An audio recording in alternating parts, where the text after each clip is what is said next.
ভুনা।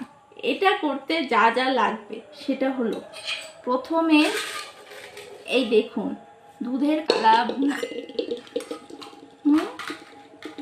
দেখুন এটা কিরকম হয়েছে জিনিসটা, দেখতে পাচ্ছেন?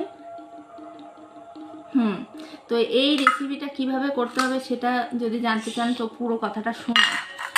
কি করতে হবে, 500 দুধ নিতে হবে, তারপরে জাল বসাতে হবে গ্যাসের ওভেনের উপরে, তারপরে স্টিমটা একদম কমিয়ে দিয়ে তারপরে ঘরে চলে আসতে হবে। ঘরে এসে শুয়ে শুয়ে ফোন চালাতে হবে। ফোন চালাতে হবে তাও প্রায় 3 ঘন্টা ফোন চালাতে হবে। তারপরে দেখবেন যে সুন্দর গন্ধ বেরাচ্ছে, তখন বেরিয়ে আসবেন। বেরিয়ে এসে রান্নাঘরে দেখবেন কালা ভুনা রেডি। দারুণ না রেসিপিটা? ট্রাই করবেন কিন্তু আপনারা।